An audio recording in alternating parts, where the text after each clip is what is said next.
édition sur la radio-diffusion nationale congolaise. André depuis Kinshasa, bonsoir et bienvenue à ceux qui nous rejoignent. Lubumbashi où séjourne le chef de l'État Félix-Antoine Tshisekedi Tshilombo a clôturé ce soir la table ronde sur la paix et le vivre ensemble en République démocratique du Congo, dont les travaux ont été lancés vendredi dernier dans la capitale du Cuivre. Dans son mot de circonstance, il a appelé au respect de la loi et également la préservation de l'unité nationale. Nous y reviendrons avec force d'État dans nos prochaines éditions. Dans l'actualité également, un accord de coopération a été signé entre la République démocratique du Congo et la Zambie pour la mise en œuvre d'une chaîne de valeur des batteries électriques et des énergies renouvelables. Le président de la République, Félix-Antoine Tshisekedi Tshilombo, a pris part à cette cérémonie. On fait le point avec Guila Kabalundi et bienvenue Kabamba.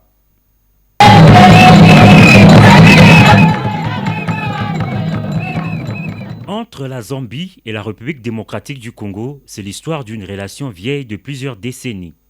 L'axe Kinshasa-Lusaka tient bon, avec pour preuve ce vendredi cette troisième visite en terre zambienne du président de la République démocratique du Congo, Félix-Antoine Tshisekedi, en provenance de Lubumbashi.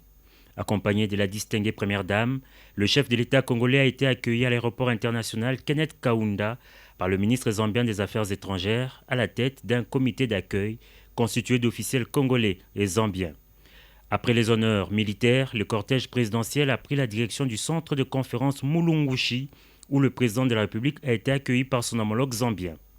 Hakainde Hichilema et Félix-Antoine Tshisekedi Tshilombo se sont par la suite entretenus en tête-à-tête avant de rejoindre la grande salle de conférence pour la cérémonie des signatures de l'accord de coopération entre les deux pays pour la mise en œuvre d'une chaîne de valeur des batteries électriques et des énergies renouvelables. Une initiative qui fait suite au DRC Africa Business Forum tenu à Kinshasa en novembre 2021 en présence des deux chefs d'État. Des discours ont ponctué cet événement, mais le temps fort de la cérémonie fut la signature de protocoles d'accord entre respectivement les ministres des Finances, des Mines, de l'Industrie de ces deux pays frontaliers détenant environ 70% des réserves mondiales de cobalt. Cette initiative transformatrice pour la sous-région de l'Afrique centrale et le reste du continent a été saluée par le président congolais, invité à prendre la parole. C'était un grand jour pour moi et pour l'Afrique parce que je souhaiterais que ce jour soit un jour précurseur pour la suite de la vie économique de notre continent. Que ce jour soit un exemple pour tous les pays d'Afrique, pour qu'ils comprennent qu'avec la création de la zone de libre-échange continentale, nous avons pris l'engagement devant nos peuples respectifs et devant l'histoire de nous mettre ensemble, de mettre ensemble nos énergies, nos intelligences, nos capacités pour pouvoir faire avancer l'Afrique dans le domaine économique. La même joie a été partagée par son homologue zambien qui a fait remarquer que ce projet ne constitue pas une menace pour d'autres pays, mais plutôt une opportunité pour le développement du continent. Un communiqué final des assises lu respectivement par le ministre congolais de l'Industrie en français et son homologue zambien en anglais a sanctionné ces assises. Les deux États conviennent notamment de mettre en place un cadre de gouvernance dénommé le Conseil de la batterie de la RDC et de la Zambie et s'engagent par ailleurs à identifier un site pilote pour l'érection d'une industrie de la chaîne de valeur de batterie devant abriter le projet en RDC, en Zambie ou à cheval entre les deux pays. Et avant de s'envoler pour Lusaka, le chef de l'État Félix-Antoine Tshisekedi Tshilombo a présidé ce vendredi 29 avril à partir de Lubumbashi par visioconférence la 51e réunion du Conseil des ministres. 4 points figuraient à l'ordre du jour. En voici un extrait du compte-rendu de la réunion hebdomadaire du Conseil des ministres avec le porte-parole du gouvernement et ministre de la Communication Patrick Muyaya Katemboué. Compte-rendu de la 51e réunion du Conseil des ministres. Le président de la République, chef de l'État, Félix-Antoine Tshisekedi Tshilombo, a présidé ce vendredi 29 avril 2022 à partir de Lubumbashi par visioconférence la 51e réunion du Conseil des ministres. 4 points étaient inscrits à l'ordre du jour. 1. Communication du président de la République, chef de l'État. 2. Point d'information. 3. approbation d'un relevé des décisions de Conseil de ministres. Et 4. Examen et adoption des textes. La communication du président de la République, chef de l'État, a porté sur 5 points principaux, à savoir 1. De l'accélération de la mise en œuvre du programme de 145 territoires. Le président de la République a rappelé aux membres du Conseil l'urgence du démarrage effectif du programme de développement à la base de 145 territoires. Il a rappelé que toutes les structures concernées doivent continuer à s'engager pour la mise en œuvre effective de ce projet.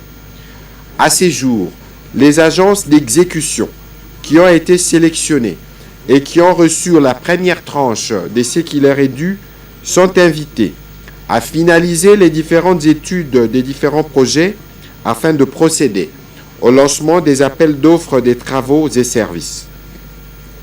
Pour ce faire, le président de la République a invité le ministre des Finances à s'assurer du respect du plan de décaissement convenu avec les différentes agences d'exécution. 1er mai, c'est demain. Il y a la veille la célébration de la Journée mondiale des travailleurs, également appelée Fête du travail ou Fête du 1er mai. La ministre de l'Emploi et de la Protection sociale a livré un message à la nation. Nous l'écoutons.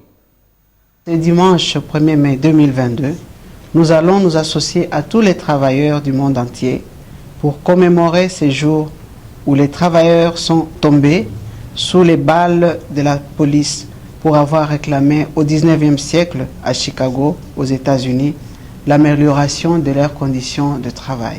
Ces jours constituent pour le gouvernement de la République démocratique du Congo une occasion de faire le point sur les progrès réalisés dans la mise en œuvre du cadre global pour la politique de l'emploi en République démocratique du Congo. Mesdames et messieurs, chers compatriotes, nous observons des transitions majeures sur le marché du travail du monde entier, secondaires à plusieurs facteurs qui façonnent l'avenir du travail, tels que les changements climatiques, les mutations démographiques, la mondialisation et les progrès technologiques. Ces transitions sont porteuses à la fois des difficultés et des chances à saisir, et leur succès dépendra de la capacité des économies et des marchés du travail du monde entier à se transformer et sur le plan structurel. En outre, les répercussions de la crise actuelle liée au Covid-19 ont touché les personnes les plus défavorisées et les plus vulnérables de manière disproportionnée. Cela aggrave les déficits de travail décent qui existaient déjà et augmente la pauvreté et élargit les inégalités. Comme si cela ne suffisait pas, voilà que la guerre d'Ukraine s'invite. Le progrès accompli en matière de travail décent avant la pandémie ont été pour la plupart réduits à néant. Dans beaucoup de pays, les lacunes préexistantes du marché du travail compromettent les chances d'une reprise rapide et durable. La perte d'emploi et la réduction des heures de travail ont fait fondre les revenus. L'absence de système de protection sociale adéquat dans de nombreux pays n'a fait qu'aggraver les difficultés financières des ménages déjà économiquement vulnérables, avec des effets en cascade sur la santé et la nutrition. D'après les estimations de l'Organisation internationale du travail, le nombre total d'heures de travail au niveau mondial restera en 2022 inférieur à près de 2% à son niveau d'avant pandémie. Cela représente un déficit de 52 millions d'emplois équivalents en plein emploi. Le chômage devait toucher 207 millions de personnes à travers le monde en 2022, soit environ 21 millions de plus qu'en 2019. Dans cet environnement incertain et peu favorable aux investissements, nous devons maintenir le cap et prendre les mesures coordonnées pour empêcher que la crise ne s'aggrave et pour soutenir la relance de l'économie et du marché du travail. C'est dans ce cadre que je salue la clairvoyance de l'autorité suprême du pays. J'ai cité Son Excellence Félix Antoine Tshisekedi Tshilombo, président de la République, chef de l'État, qui nous a recommandé la tenue de la première session extraordinaire de la 36e session du Conseil national du travail, au cours de laquelle les mandats tripartites ont non seulement proposé les décrets portant création, organisation et fonctionnement du Conseil supérieur de l'emploi, mais également ont formulé des recommandations pertinentes pour que la mise en œuvre efficace de la couverture santé universelle en République démocratique du Congo soit effective. A été célébré aujourd'hui sur l'ensemble du territoire national. À Kinshasa, une grande manifestation a été organisée au stade des Martyrs autour de la gratuité de l'enseignement des bases. Reportage. La République, ici représentée, au nom de tous les élèves de la République démocratique du Congo. Que serait notre société sans éducation ? C'est pour garantir une éducation pour tous que le président de la République démocratique du Congo, Félix-Antoine Tshisekedi Tshilombo, a fait de la gratuité de l'enseignement de base la priorité de son premier quinquennat. Plus de 500 élèves réunis au stade des Martyrs ont accompagné ce samedi leurs enseignants. Une manière de célébrer de manière particulière la dite journée. Représentant personnel du chef de l'État, le vice-premier ministre Lutundula a transmis le message du chef de l'État en l'endroit des élèves et leurs enseignants.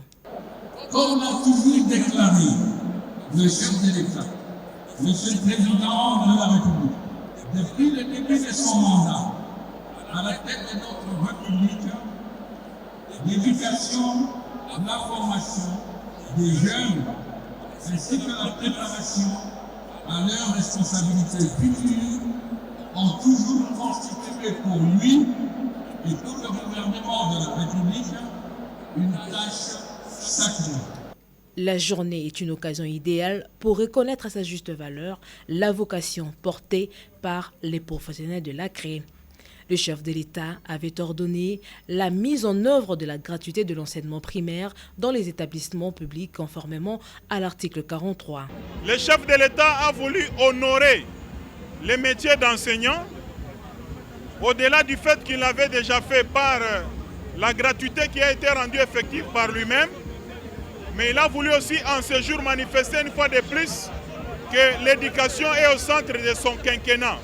La situation des enseignants préoccupe au plus haut point le président de la République, Félix-Antoine Tshisekedi Tshilombo, qu'il a décidé d'améliorer de manière graduelle leur situation. Aujourd'hui, l'État congolais a repris son pouvoir laissé entre les mains des parents depuis plusieurs décennies.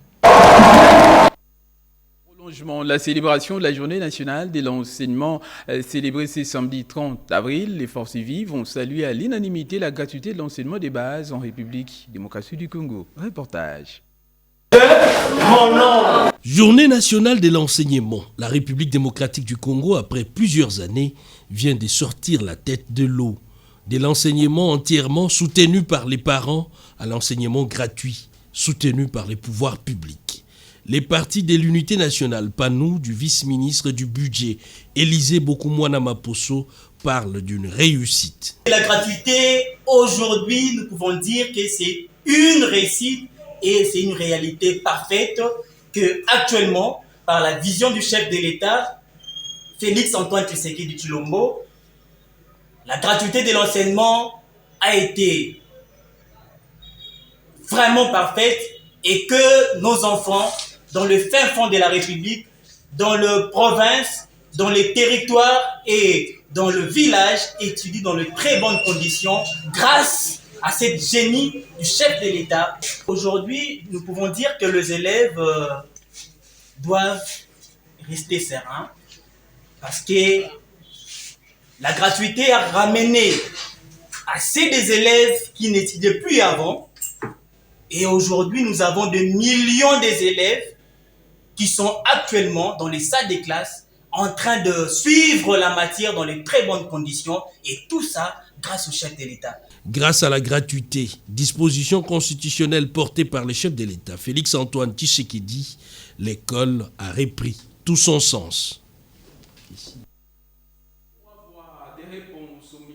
Préoccupation des électeurs éparpillés dans les 145 territoires, la Commission aménagement des territoires, infrastructures, postes et nouvelles technologies de l'information et de la communication de l'Assemblée nationale a jugé bon d'auditionner le directeur général de la compagnie aérienne Congo Airways au sujet de la situation générale de cette entreprise. Reportage David Moubenga.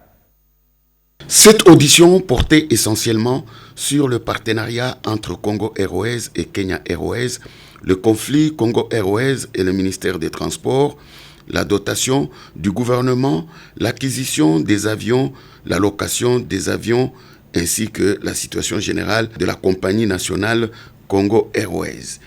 Dans sa réponse, le directeur général ad intérim de Congo Airways, Pascal Kassongo, a essayé de rencontrer les préoccupations des membres de la commission de l'aménagement du territoire, infrastructures et nouvelles technologies de la communication. La situation de Congo Airways aujourd'hui inquiète plusieurs.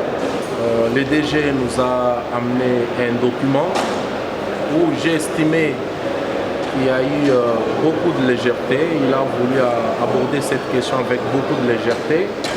Et j'ai soulevé une motion demandant à la commission que nous puissions suspendre la séance afin qu'il prépare suffisamment d'éléments pour la représentation nationale.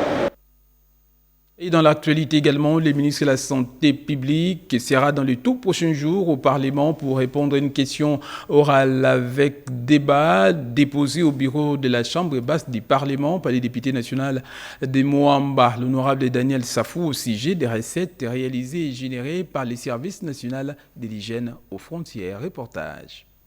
La République démocratique du Congo dispose de nombreux postes frontaliers où l'on enregistre un flux important de passage des personnes et de leurs biens. Des contrôles sanitaires sont effectués au niveau des frontières en vue de protéger les pays de toute situation pouvant être une urgence de santé publique. Dans une correspondance et question orale avec débat de l'île de Moamba, l'honorable député national Daniel Safou Bouchimouni demande au ministre de la Santé publique Dr Jean-Jacques Mbungani Mbanda d'expliquer à la représentation nationale l'importance des recettes réalisées et générées par les services nationaux de l'hygiène aux frontières. Pour cet élu du peuple, sa démarche s'inscrit dans le cadre des contrôles parlementaires du gouvernement.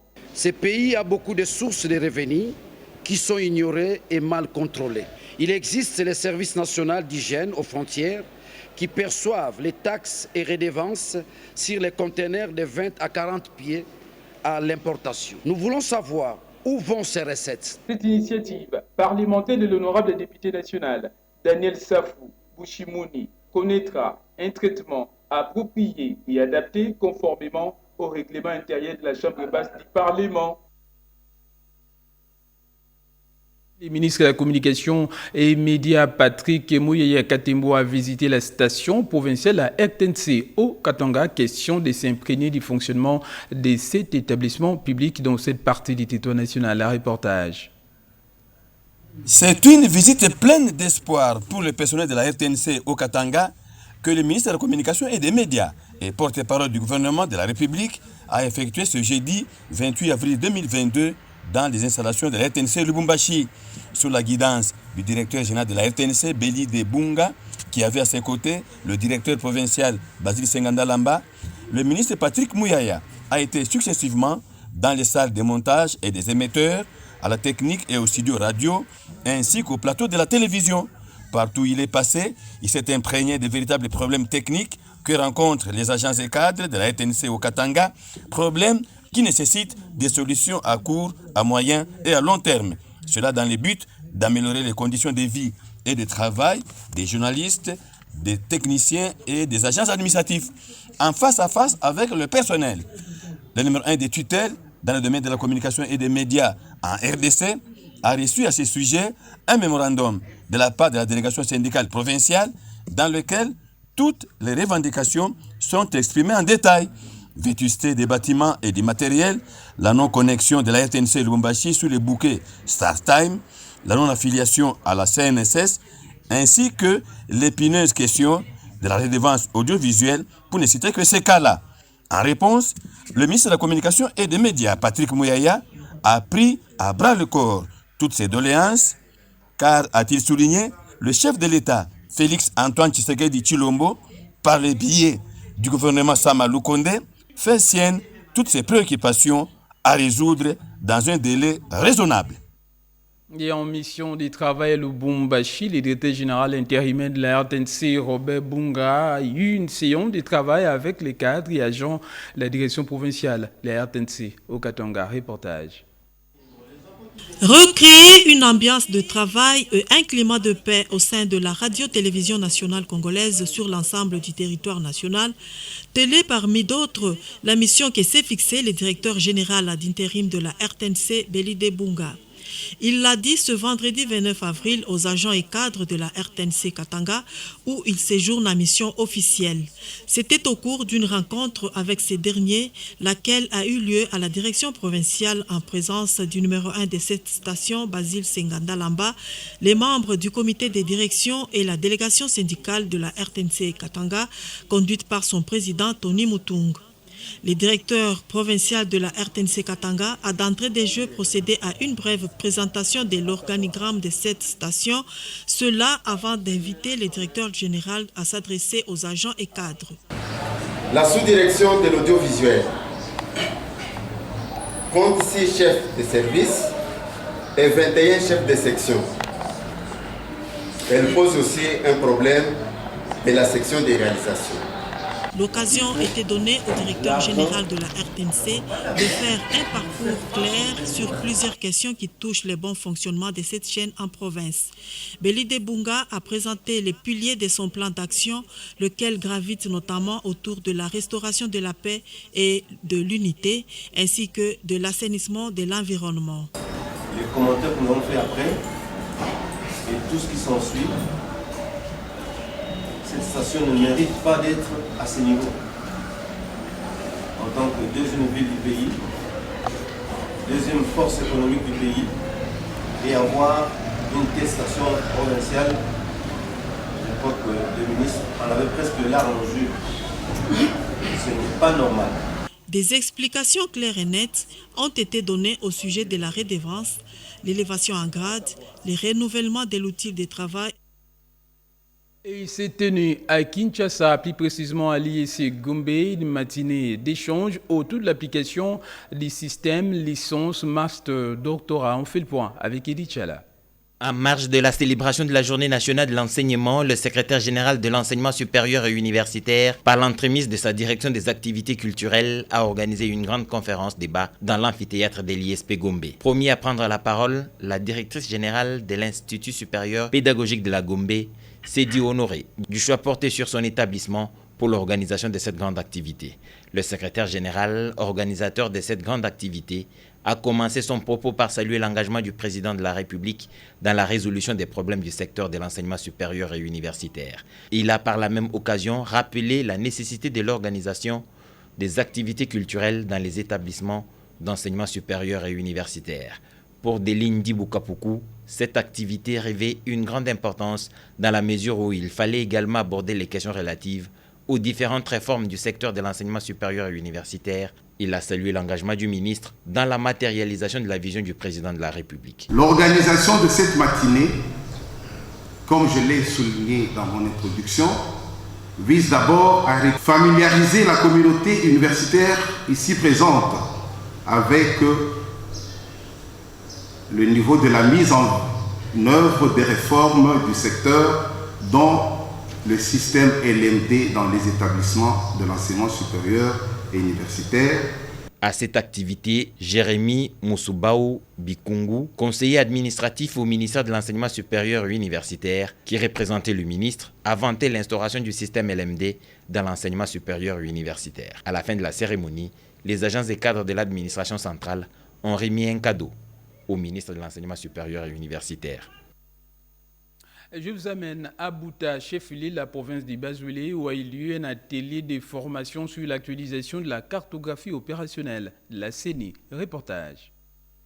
Après une longue journée de séances avec les autorités provinciales, Gérard Bissambou, membre de la plénière de la Commission électorale nationale indépendante, avec les concours de Claudine Edikalinde, secrétaire exécutif permanent du Bazuélé, ont organisé une formation sur l'actualisation de la cartographie opérationnelle à Bouta, chef-lieu de la province du Bazuélé, dans la salle de réunion Plankoum. Dans son mot, Claudine Edikalinde, CEP du Bazuélé, remercie vivement les autorités de la place, les politiciens et la société civile dans sa diversité pour l'appropriation de phases d'actualisation de la cartographie opérationnelle qui s'est fait dans la province du Bazuélé. De son côté, Gérard Bissambou remercie le chef de l'État Félix Antoine Tshisekedi Tshilombo pour son souci de voir son pays passer dans des élections transparentes et paisibles en RDC. Il a ensuite remercié le président de la Commission électorale nationale indépendante, Denis Kadima Kazadi, pour la concrétisation de la vision du chef de l'État. Membre de la CENI, cette institution dirigée sous le leadership du président Denis Kadima Kazadi s'est déployée dans différentes provinces pour faire le suivi des différentes opérations lancées par la CENI selon sa feuille de route. Il est programmé un cadre de concertation pour apporter une information fiable, une information objective à l'ensemble de la population. Les participants se sont dit très satisfaits pour cette actualisation cartographique qui leur permettront de sensibiliser massivement la population de s'enrôler. Avant de clôturer sa mission à Bouta, Gérard Bissambou a visité l'entrepôt de la CENI pour se rendre compte de l'état matériel et les enjeux afin de trouver des solutions avant de procéder à l'enrôlement. Dans la province du Haut-Katanga, les partis politiques et membres de l'Union sacrée de la Nation ont réaffirmé leur soutien indéfectible aux actions et visions des chefs de l'État Félix Antoine Tshisekedi Tshilombo. Des centaines de drapeaux ont flotté dans les différents coins stratégiques, drapeaux de la fondation Baba Zivé. De près, tout comme de loin, cette détermination de la fondation chère à l'honorable député provincial Bobo Maloulou Kalungwe a sans doute démontré la détermination et l'attachement à l'union sacrée, la vision du chef de l'État. Même langage ou presque pour tous les membres de la fondation. Nous soutenons les visionnaires, le chef de l'État, son Excellence Félix Antoine Tshisekedi Tshilombo. Et nous disons au président qu'il a le soutien total et indéfectible de l'honorable Bobo Maloulou Baba Zivé de l'espace Grand Katanga et totalement derrière le chef de l'État et sa vision de l'union sacrée. Au chef de l'État, garant de la nation Félix Antoine Tshisekedi Tshilombo, nous, la Fondation Baba Zivé, nous soutenons totalement la vision du chef de l'État qui est l'union sacrée. Raison pour laquelle vous nous voyez ici, nous disons au président de la République, soyez la bienvenue dans la province du Haut-Katanga, précisément dans la ville de Lubumbashi. La Fondation Baba Zivé de l'honorable Bobo Maloulou Kalungwe a donc réservé un accueil digne au numéro 1 de la République, Félix Antoine Tshisekedi Tshilombo. Et dans la ville de Kinshasa, les femmes ont été sensibilisées sur la bonne gestion des ordures ménagères en vue d'un environnement sain. Explication, Francine Atoumisi. De l'environnement, M. Yves Kitumba, directeur des cabinets de la vice-première ministre, ministre de l'Environnement et Développement durable, F. Bazaïba Massoudi, tient à responsabiliser les femmes considérées comme premières protectrices de l'environnement. Il a sensibilisé celles de la ville de Kinshasa sur la bonne gestion des ordures ménagères. Vous savez que la maman, c'est la vectrice principale de l'éducation. Et comme on dit, éduquer une maman, c'est éduquer une nation.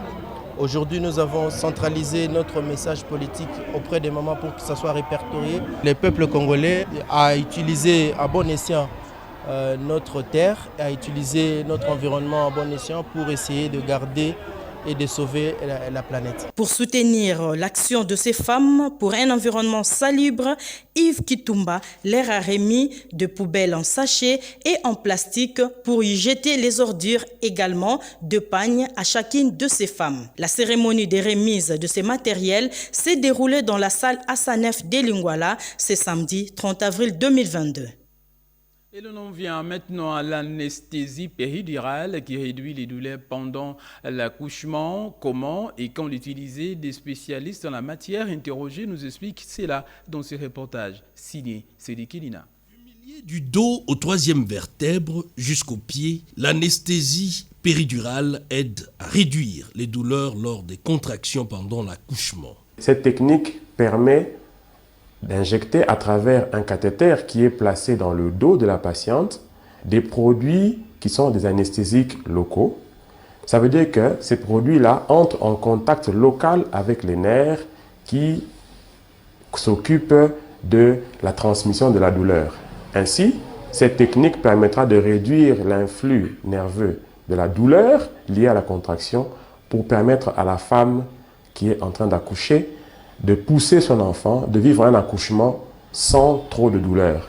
Une consultation pré-anesthésique est donc recommandée et la patiente reçoit au cours de cette période toutes les informations. Lors de la consultation, on verra à expliquer à la patiente la technique, les indications. Ainsi, la consultation pré-anesthésique est très importante et elle permet de préparer la patiente ainsi que l'équipe médicale pour réaliser cet acte-là. Ce qui est de la procédure, elle se réalise exactement comme n'importe quelle anesthésie péridurale au bloc opératoire. La parturiente sera en position assise ou couchée légèrement en latéral si elle n'arrive pas à supporter la position assise. Les centres hospitaliers Alliance seraient parmi les meilleurs dans cette pratique. Religion, à l'occasion de la fête de la fin du Ramadan, un message d'unité et de paix a été adressé aux fidèles musulmans de la République démocratique du Congo. Dieu le Tout-Puissant nous dit dans le Saint-Coran, c'est lui parmi vous qui observera les croissants qu'il jeûne. Et le prophète Mohammed sallallahu alayhi wa sallam, il dit, jeûner comme déjeuner à l'apparition du croissant. Nous avons commencé le jeûne de Ramadan 1443, soit 2022, le 2 avril 2022, qui correspondait à la date du premier Ramadan 1443. Nous voici aujourd'hui le 30 avril 2022, qui correspond au 29e jour du mois de Ramadan 1443. L'observation du croissant ce soir n'a pas été visible.